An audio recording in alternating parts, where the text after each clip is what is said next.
I'm not interested in cryptocurrency. Coloring Crypto.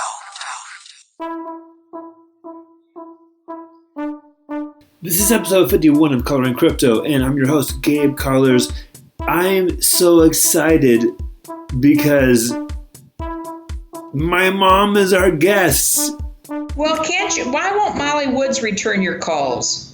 What would you ask? What would you ask if we get Molly Wood on? What would you ask her? Well, I'd have to really think about that for just a minute. I guess I would ask, I'd really try and explore with her the financial system that the country has. If you're not sure what Mom and I are talking about, Molly Wood is mostly known for Marketplace. Hi, I'm Molly Wood, and I am the new host of Marketplace Tech. Kai, you're welcome too, but Molly, we want you on the podcast. Let's talk about this. Of how capitalism and democracy, people kind of confuse the two, kind of what ideal world she would see, how she would begin to kind of really design, some sort of a, kind of what would be her hopes and her dreams. Molly Wood, if you're listening, we've got some great questions for you. Come on my podcast. Yeah. I want people to participate in their community. Yeah. And somehow the whole Bitcoin thing is, I don't think people are throwing themselves into their community. That's why I liked Rebecca. I don't know where you would begin, to try and make an impact. And I'm not sure the financial system is where I would start. It doesn't sound to me like you're doing it as a way to kind of really help change the financial system of the world as much as you're trying to make some money. Yeah, you got me. I want to make money. And it's so much more interesting to look at the outside perspective. But that's not Bitcoin. That's the blockchain. Like I said, I didn't listen to yours the last 2 weeks because I'm not interested in cryptocurrency. And so I don't know who your market is. I'm interested when the real estate guy talked about trying to do mortgages, on it, or the woman talks about, sending money to third world countries. I'm not interested in people who are speculating and making, because I don't understand how, I really should, I'd like to hear, how has David made his money? Well, cousin David just bought in early enough, like way back at a point where it was, and he just holds on to it and sells little bits of it and lives off of that. But so he's selling, like he bought cryptocurrency. Like again, I have trouble with the terminology. Like say at a cost basis of $5, and now his cost basis is $100. I know it goes up. I know it goes up and down. So that somebody actually gives him money, dollars, U.S. currency for his Bitcoin. Yeah, he can go into, there's a number of exchanges, like Coinbase being the biggest one, and you can literally just transfer your crypto from wherever it is on your hard drive. That's where you're storing it, on a different exchange, and you can turn it into U.S. dollars and put that in your bank account. I'm really interested, some of the stuff, like you said to Fred Nolan, kind of having, your data secure. But that's not Bitcoin.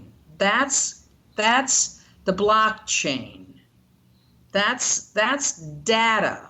That's more digital. So that's what I'm trying to, in my mind, really understand, is the difference between Bitcoin, i.e. currency, and the use of a monetary barter system. Because in a way, in my mind, cryptocurrency, barter's the wrong word, but it's a different currency that people, and you talk about trust a lot, that people trust that they can use and that it will maintain its value.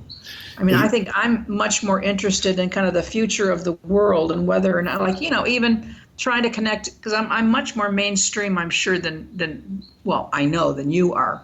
But I think the Fareed Zakaria show today, they were talking about whether or not the blocking of the Iranian, the trade is going to really make a difference. And you've still got Russia and China and Europe that are still doing business with Iran, but companies are not.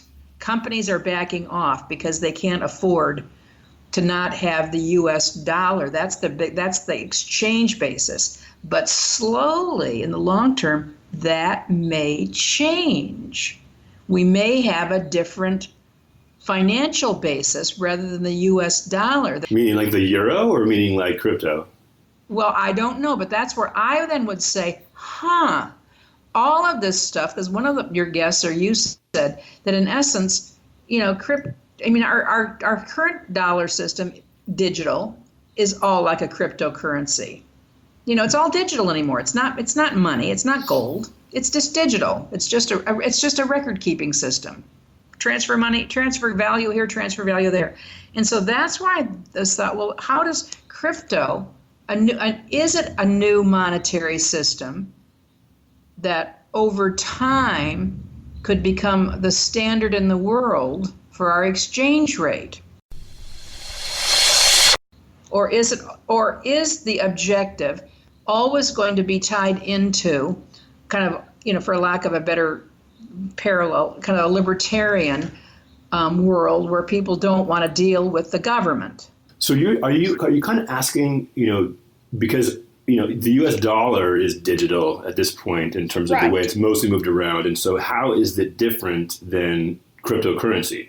Right, that's kind of the question. Now, one way that it's obviously different is it's massive, it's established.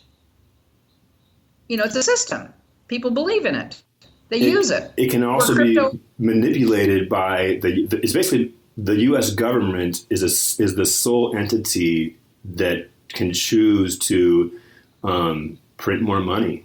Right. So, and with Bitcoin, there's no single central source where one entity can say we're going to change the value of this.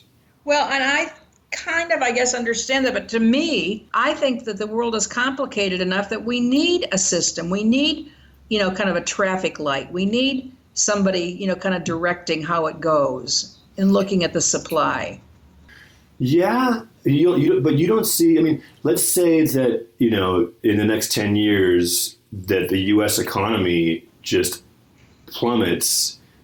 Well, the marketplace theoretically establishes that. Now, I don't mean to be so naive as to say that it's not manipulated by a central force, but that's kind of what the criticism is of China, that the government there, kind of really controls the value of the yuan or the renminbi, and artificially, kind of infuses money here and there. And certainly we do that.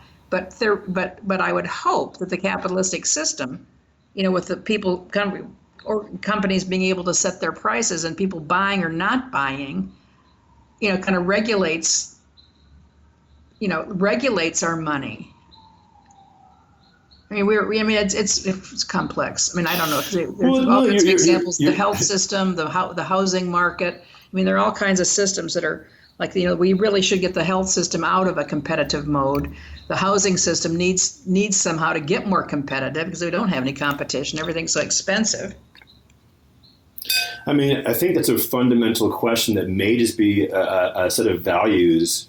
Here's a reason to get it out of the hands of not necessarily the government, which I do think we should do, but the banks. Like, it's just, even though you're saying, it's, look, I'm trying to pay you a monthly, $400, and I'm getting charged $3 to do that. If it was in crypto, the charge would be like 4 cents. Well, but I don't understand then. So if you were to pay me in crypto, what do I do with the crypto? Where do I use it? Well, I would suggest, I think everybody should have, between 1% and 5% of their investment holdings in crypto, because it potentially is a hedge against the market. What I've seen generally is that it sort of seems to, when the market's going up, it seems to go up. But I think it could be, because it's so separate from the stock market, I think it's a safe way to hedge your money. Well, but I think a lot of people, that's why people buy gold and silver. They keep gold as a hedge against that. I mean, so if I were to have something in crypto, I still don't understand. So I just have it. I never can use it. I mean, I can't go downtown and buy a coffee with it. Well, It sounds as though I can go to Subway, but it sounds like it takes me an hour to buy a sandwich. Oh yeah, that was Usman, episode 5. That was a good story.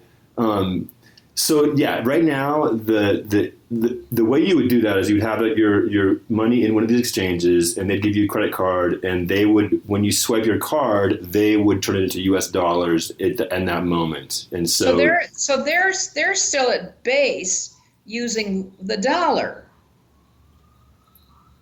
Yeah, adoption is not there. Adoption is not, what it needs to be. I mean, Bitcoin's been around for about 10 years now, and it's being used less as a transactional thing than it was, I think, a few years ago. So yeah, you're right. The adoption is really not there. Right. But the concept, the reason I believe in the concept is, like you're saying, you said a thing earlier where you're not so interested in it as a currency, which is why, like with coloring crypto, I don't just mean cryptocurrency. I mean cryptography. Mm-hmm. And this whole idea of distributed ledger technology, like the blockchain.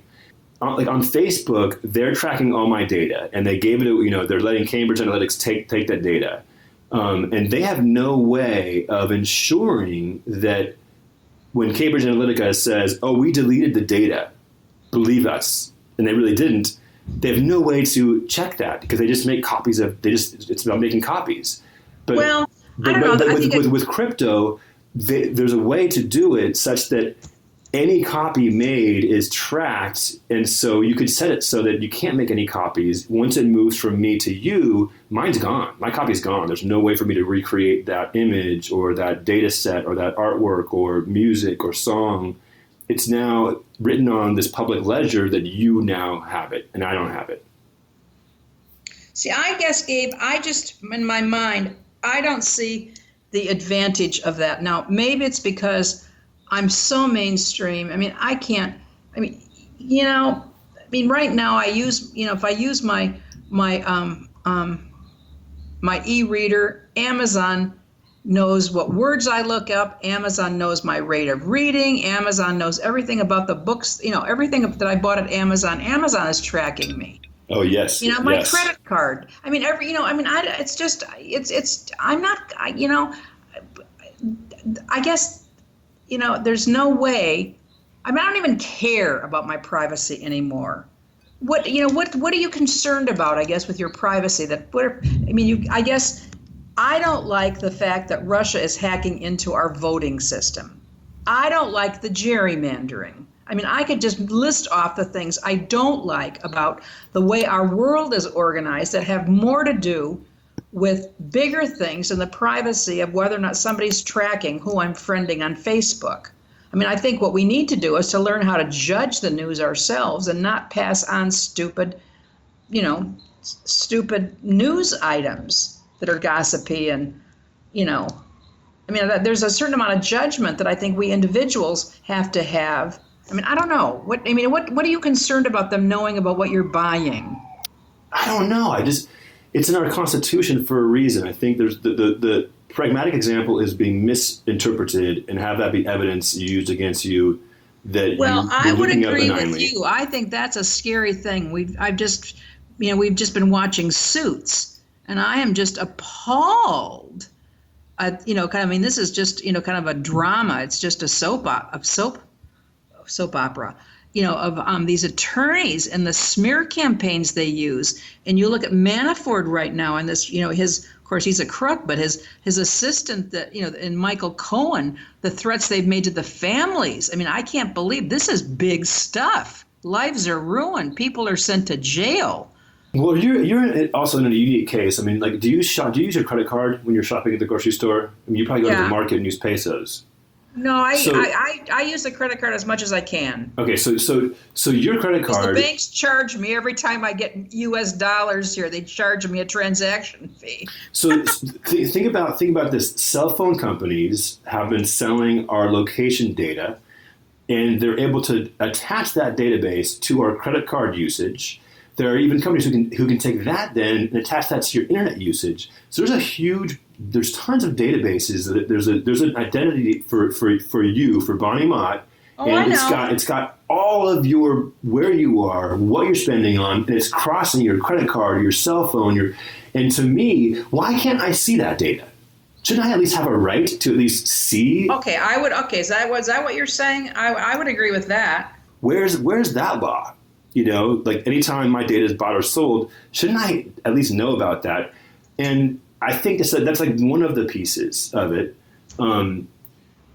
Well, those are bigger fights, I think, than cryptocurrency. I mean, I know this last couple of months, with the European rule that's just gone into effect that, what Yahoo and Facebook are all those ones, they can't use your data without your permission. I went on about a 2-week kick where I was getting all these notices, of the buy-in, the buyout of giving away your data.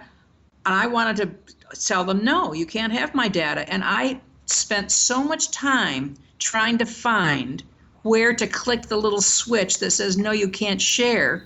It was just irritating. They're trying to make it difficult. I mean, that's the kind of stuff I'd like to see changed.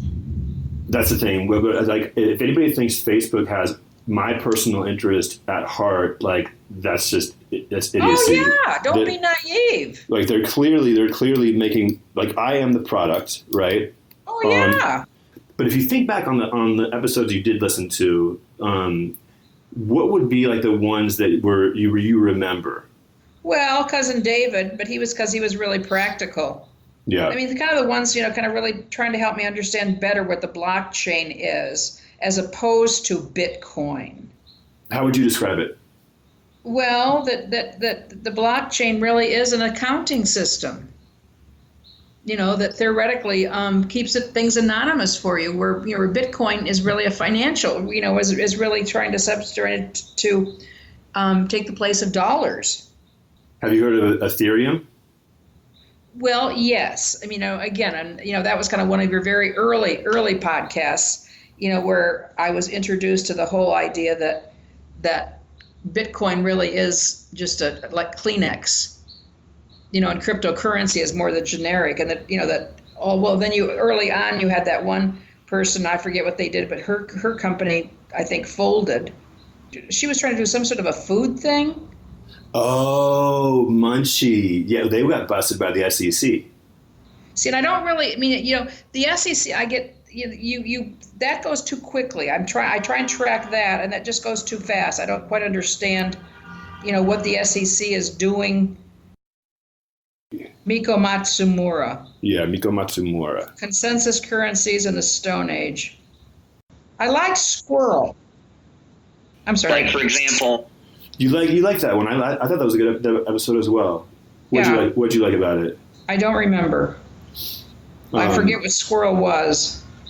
The Squirrel's just an app where you can get, you can keep track of your crypto that you have and the prices and stuff like that. Okay, let's tell me if you can hear this. I don't know if this is gonna. just to be perverse, there's an island in the Pacific where people carve giant stone wheels. And the point is it's decentralized in the sense that, in order to mint this currency, you'd have to get a big rock and carve it into a giant stone wheel. So that concept where decentralization has existed in physical form, where people could carve rocks in a certain shape and size, could be created as currency. The 2008 crash. Back up. Anything decentralized is better? Yes. Now, are you asking that as a question, or are you positing that as a theory? I'm trying to answer your question of, like, when you said what's wrong with just leaving money in the hands of the government, and right? Because the Wall Street broke capitalism, and the government propped it up, and instead of at the time, I remember telling a friend and saying, hey, you know what, like, I hate this whole bailout of the Wall Street, but then I think about my parents' retirement, and my God, like, I don't want their retirement to go to zero. Like, yes. Right. And he said, yeah, why didn't the government just give your parents the money? And I thought, oh my God, exactly. Why did the government bail out the banks and not the people? Because the government's indebted to the I think that's a very revolutionary concept. That's a very revolutionary concept. Although look at right now, Trump is trying to do all this tariff stuff, and he's trying to give $13 billion to the farmers. So is he bailing out the farmers directly? You like that idea? No, because those farmers are big corporations. What I would have wanted is that the bankers suffer the consequences. Wall Street's paying theirs. I think you're asking huge questions, Gabriel. You're talking about just a whole overthrow of our whole system. We may have a revolution. Okay, why? Well, I think we're people are angry right now. More and more it's corporations getting more and more power, and people feeling more and more outside of the ability to have any influence over their own lives. With the tax reform, more money going to rich people. Government, the Koch brothers being able to buy influence, through lobbying. It's the little person just doesn't have the kind of say maybe that they would have had X number of years ago. And what are your thoughts personally? Like, what do you think that it's okay that the government has as much control and the Wall Street has this much control? Well, I'm just thinking, it's just such a hydra, it's such a multifaceted, multi-armed kind of a thing. Like we're looking right now, the news this last week, kind of with the whole white nationalist movement right now that's gotten so much publicity this last week with the anniversary of Charlottesville.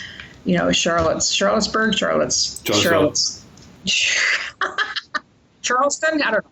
But in our race relations and like right now the immigration thing and the fact that all the private prisons are wanting even more and more immigrants stopped so they can get more money into their prison systems. I don't know where you would begin to try and make an impact. And I'm not sure the financial system is where I would start. For me right now, when we get back to the States, and kind of really settle down a little bit more in Arizona, I'll either get it back involved in the sanctuary movement or I'll get involved in the health movement with the whole abortion issue. I cannot believe that we've got the government and we've got religion telling us as to whether or not a woman has the control over her own body. To me, these are such bigger issues, and I can maybe influence them much more than I'm going to be able to change the financial system. I like the convenience of using my credit card. I like the convenience of being able to go onto my electronic statement and seeing where I am. You say the blockchain is really anonymous. Do you get a monthly statement? No, because there's nobody managing it. So how do you know where you are with your cryptocurrency? It's really pseudonymous. Maybe I should take $500 and invest something, so I kind of at least know what kind of get a better experience. Do you have money in the market right now?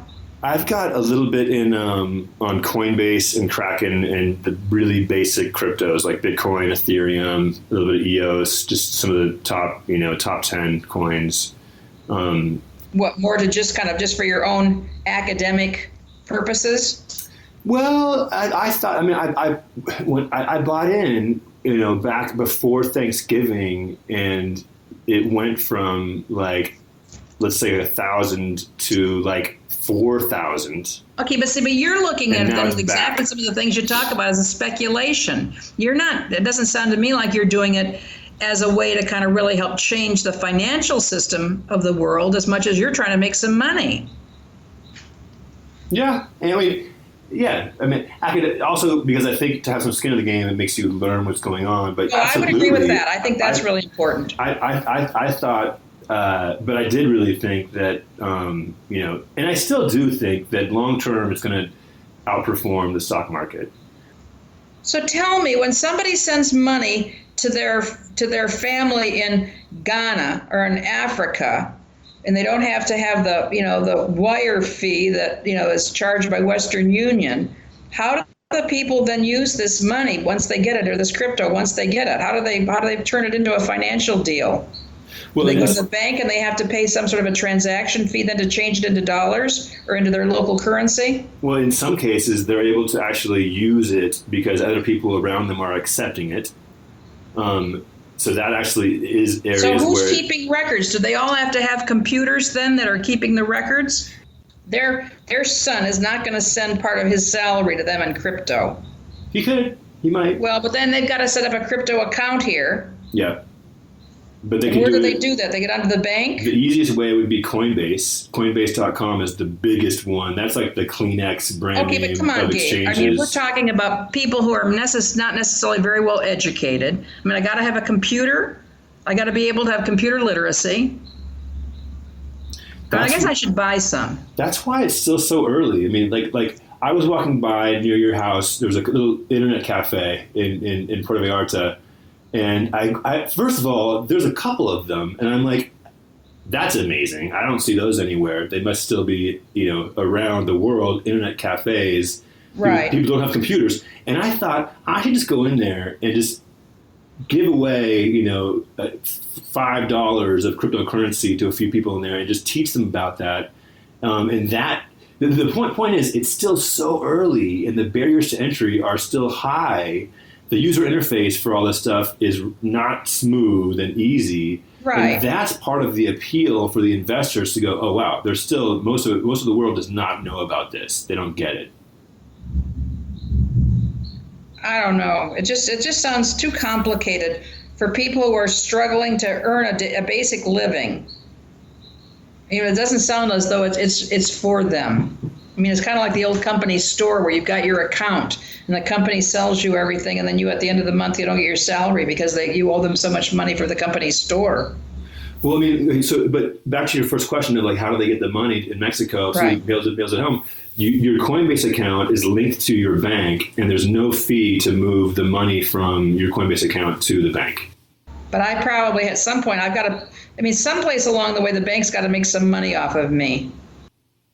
I mean, Don't they? Well, wasn't the original idea of banks that they would hold your money and just use that to make their own money? And now we have fees of, if your balance is less than $1,000, Bank of America charges you $5 a month.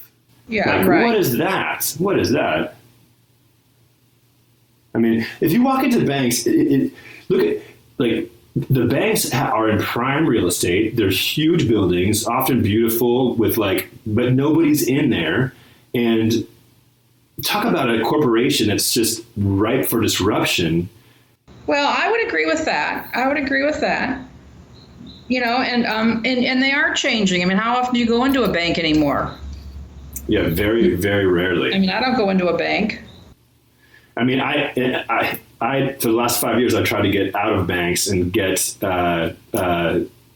credit unions. And that's part of what took me so long to figure out how to get you guys money, is because these credit unions, they don't have their stuff figured out. They just don't. And that's why you're paying a service fee, although we've had a lot of trouble. But you're paying for the expertise and for what they've learned in that service that then they're going to be able to do for you. I mean, where the crypto stuff, I mean, that's what cousin David has made his business. I don't want to make my business that. I mean, I got other things I'd rather do than spend my time learning about, kind of how to make the crypto system work for me.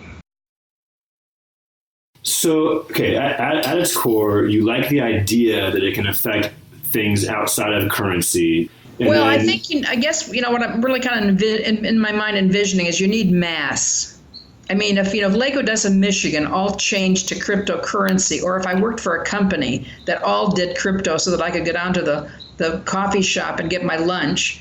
I mean, the system is not set up, and I don't have the kind of interest or fluidity that I can afford to put aside $10,000 for the future to kind of just let it grow. And $10,000 probably isn't even very much, I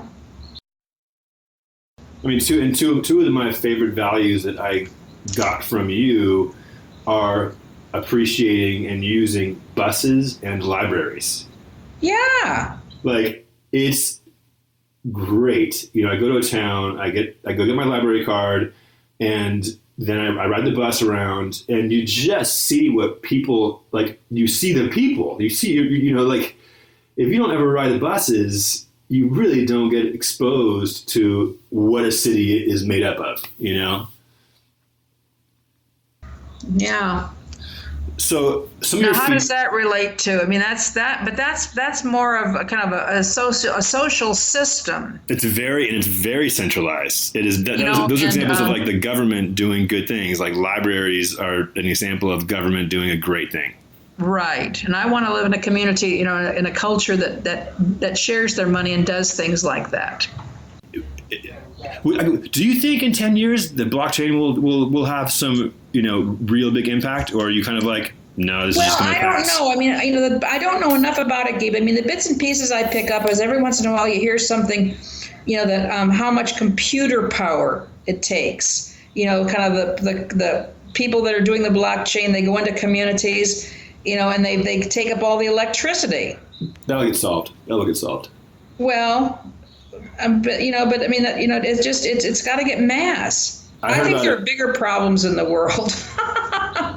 Yeah, you talked about, you know, like I mean, and I don't like, you know, I guess here's the other thing. Now, you know, like Cousin David, I don't think is even going to vote. And I just sort of resent that. I wonder. Resent maybe is too strong of a word, but I don't, you know, I want people to participate in their community. Yeah. And somehow the whole Bitcoin thing is, I don't think people are throwing themselves into their community. That's why I liked Rebecca. Rebecca was talking about, you know, kind of people, minorities, you know, and you mentioned, I think it's kind of, you know, again, a white man's hobby. It's still, yeah, the way it's still dominated. It's by the tech geeks that are white men. Well, white and Asian men are dominating this. Yeah, you know, and I don't. That's not the value system that I want to spend my world working on. Is something that, you know, that kind of really helps advance that purpose. You should have had a daughter. Why? Oh, I think I'd love to have a sister, but I think I think that you're. You know, I talk about growing up, you know, and having that picture in the bathroom from the time I was like 5 that said... that you never understood. Yeah, no, it was a little sign. It said, you know, Washington State has had an equal rights amendment for whatever years. Do you see any men in your bathroom? And it was this thing. I would, like, every year of my life, I would kind of get more of an understanding of what like, at first that made no sense to me.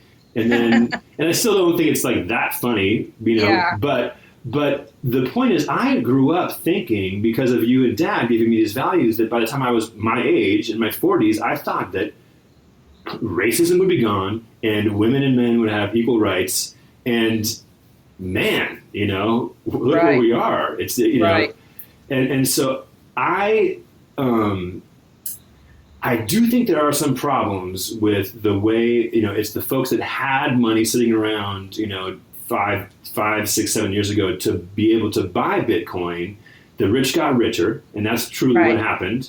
So yeah, that's a real issue, and I think that it is driven by greed a lot still now, mostly because people are investing in cryptocurrency as an investment and hoping this coin becomes the next, you know, Bitcoin or Ethereum.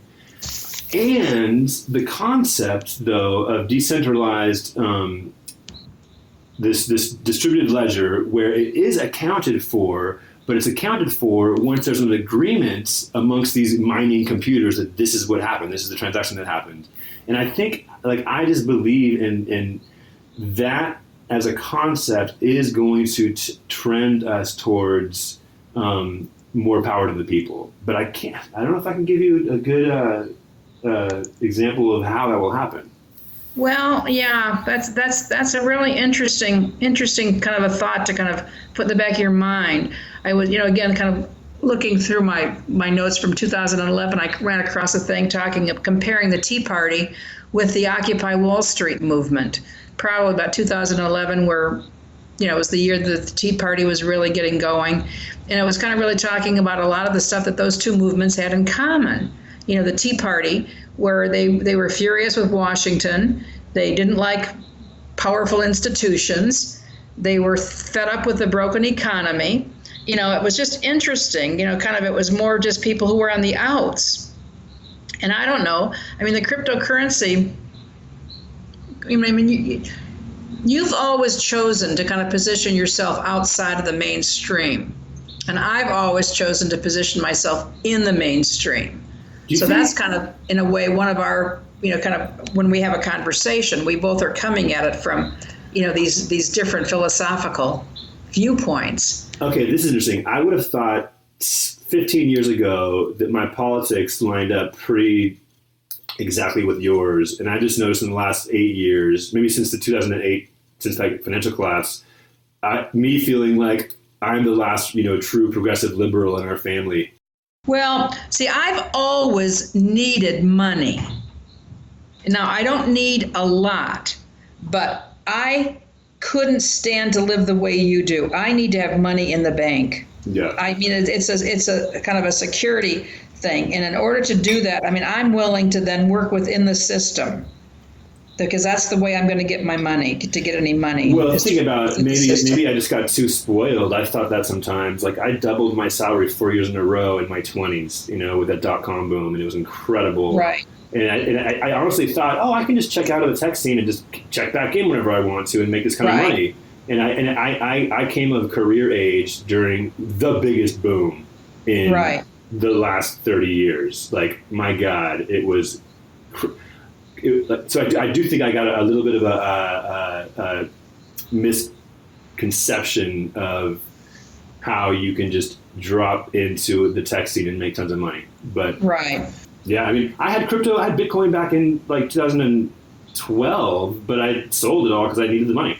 But even, I guess I'm not liking what's going on with our government at all. Yeah. I can't stand, kind of make America great again. What happened to make America moral again? What happened to make America love again? I mean, what are our values? And I just don't quite know where to go with any of that. Well, and so I don't really I don't quite mean this quite this way, but I don't even want to discuss operating outside of the system. I want people to jump in and try and change the system.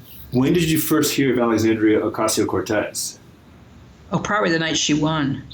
I saw her interviewed by Glenn Greenwald 2 months before the election, and I was like, oh, this woman is amazing. Well, that may be true, but Gabe, we're just not very smart. Do you know the name George Eichhoff? Is that his name, Eichhoff? I mean, he's the guy that says we've got to figure out how to frame stuff. He's in Berkeley. George Eichhoff, is it not Eichhoff? But socialist Democrats aren't going to make it. It's George Lakoff. Yeah. UC Berkeley professor of linguistics, and basically the framing of things. The framing. Yeah. That's all I just say is that, I think this Alexandria person, I think she sounds great. I just think that the social democrats are just getting too much publicity and it's becoming too much of a buzzword.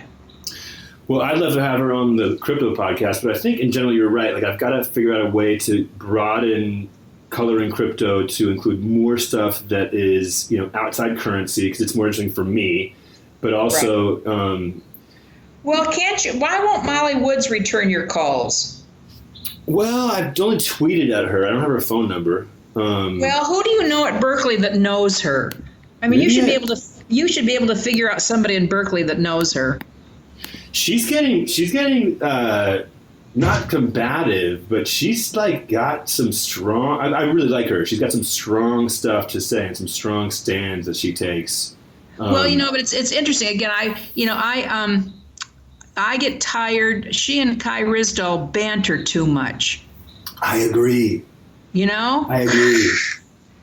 I don't want them to banter. I want them to be, I don't want them to be serious, but I don't want to hear about her dogs and him laughing. Come on. Their chemistry is so good that they kind of love it too much and just do it too much. Yes, exactly. Exactly. Like Molly Wood, she was talking about Facebook and their data issues for years before it became the mainstream thing.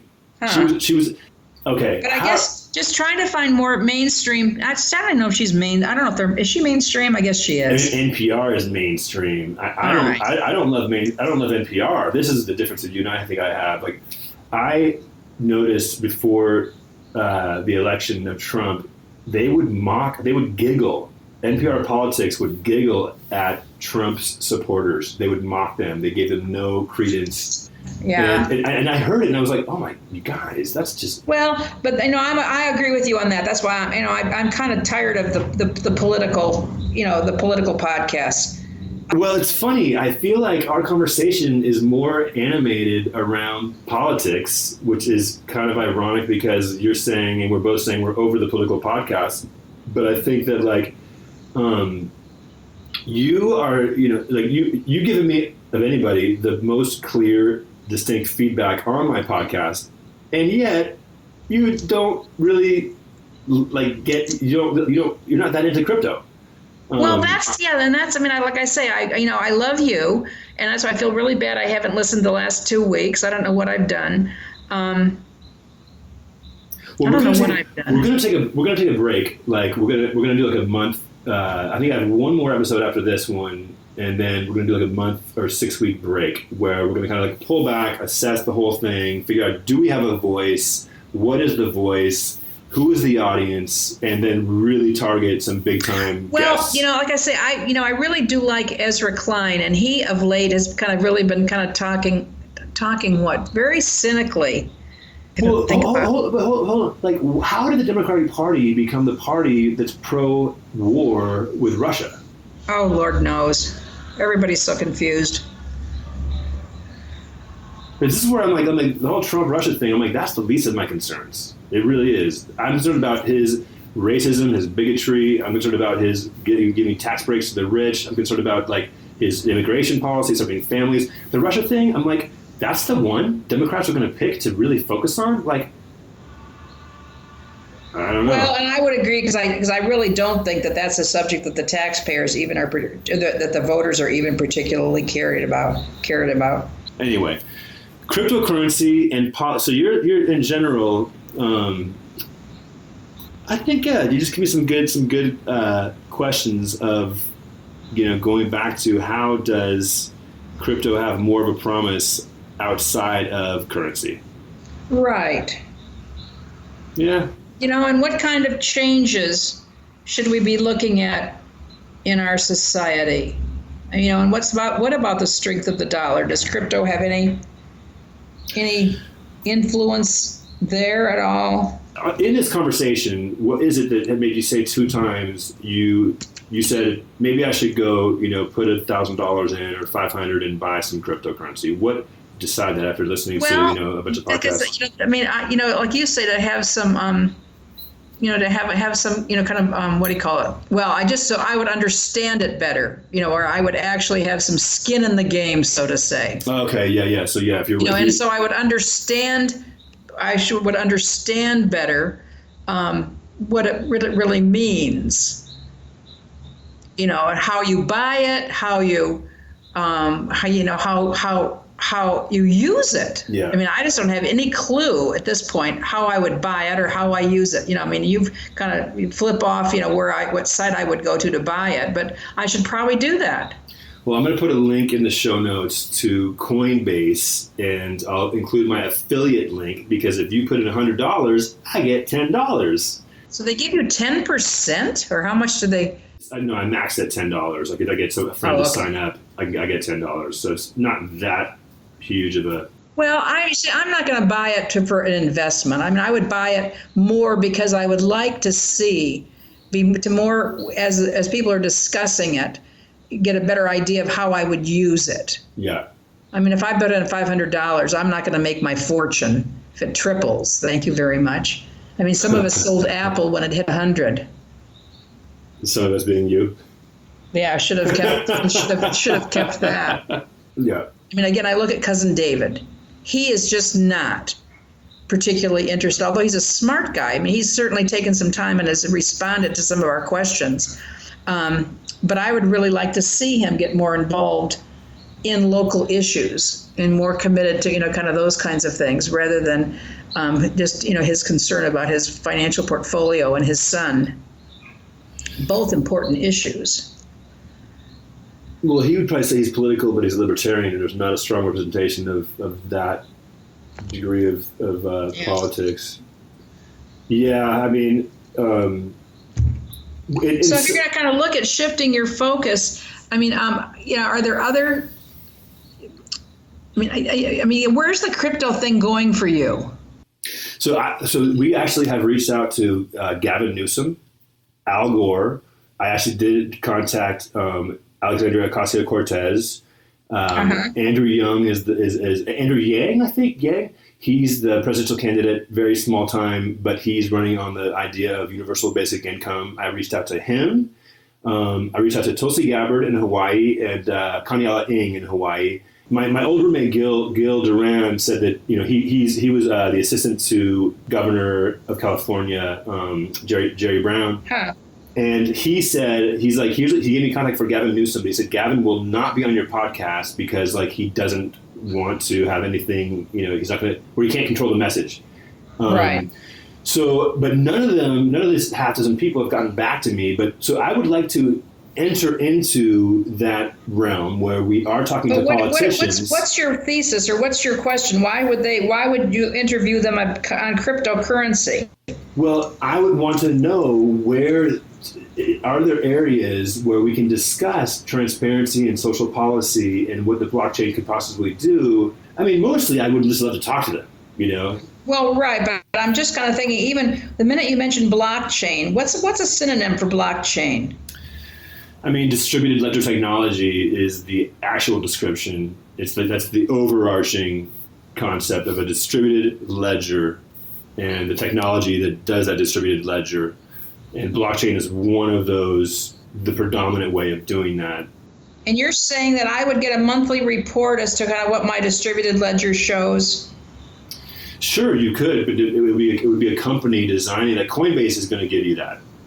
Well, I'll look at your show notes. I'll invest some money in Coinbase or whatever. Yeah. I think it's a like you said, to learn about it. But okay, so let's. But I did buy Twitter. Thank you very much. 3 or 4 years ago, at your advice, and I've lost at least half of its value. I misread that one. Jeez, but why is that not going up? Because it's I don't understand it either. It's gotten somehow it must be just mismanaged. Warner Communications, they own Atari. I was like, we're buying Atari, and it was so cool, Mom, that you you bought it and let me get a little chunk of that. That was. Sure, then you lost your fortune on whatever that company was I worked for. So let's just summarize your feedback on the podcast is expand to stuff that's not just about currency. Get guests that are a little bit more expansive, like Rebecca with visions and stuff like that, and then make it shorter. Yeah. Now I don't know if everybody would agree with that, but I think yeah. Well, my favorite podcast, honestly, is the Bill Simmons sports one, and his are like an hour and a half. I don't remember that one at all. Well, yeah, the topics are not going to be interesting to you at all. Probably where you would maybe lose some of your audience because you would really relate to him, and so you'd have all these little inside things. You and Kai Rizdal and Molly, calling about the super summit, the zombies. What would you ask? If we get Molly Wood on? What would you ask her? Well, I'd have to really think about that for just a minute. I guess I'd really try and explore with her the financial system that the country has, and our whole capitalistic system and kind of the whole thing of how capitalism and democracy, people kind of confuse the two. And, kind of what ideal world she would see, how she would begin to kind of really design, some sort of a system. I mean, she lives in, California, Berkeley. Kind of the radical, industrial area, kind of what would be her hopes and her dreams? And what's her background? How'd she get into this? I love it. Okay. Molly Wood, if you're listening, we've got some great questions for you. Come on my podcast. Yeah. All right. I kind of see her as the female Robert Reich. Yeah. Those are two smart people. Younger, though. I think a little bit more in touch with the culture, the current trends in the country. Well, I would disagree with that. Okay. And I would not disagree with. I have no idea how old she is. I don't hear her now. If she's listening, she might not like this. I don't hear her advocating younger ideas. I think she's mainstream. Yeah. Except that her stance on decentralized access, or whatever this was, access equality and decentralized success, I feel like she is a proponent of those things. Certainly. Right, like getting minorities more involved, women more access. But yeah, she's not a Wall Street radical. Right. And I don't know what her background is. That would be interesting. I would explore with her background. It's funny that we both get the sense that she's in Berkeley. I know. I think she's talked about that. Yeah. I think she's talked about that. Yeah. But Mom, I love that we got you on the podcast. And I hope that there's some meat there, Gabriel. Well, and that I enunciate clearly. That's important to me. You've heard our famous story about your father with his Spanish using and how I really tried to urge him when he was speaking Spanish to try and eliminate his ums. And we were on a trip one time in Guatemala, and we checked into this hotel that he was sure he'd make a hotel reservation at, and they couldn't find it. And they finally found the reservation under Miller de Mott. Which we always just howl, Mott. Made the point. Hey, one quick other question. This color museum in San Francisco, was it just a temporary thing? Yeah. Oh, okay. Yeah. That's too bad.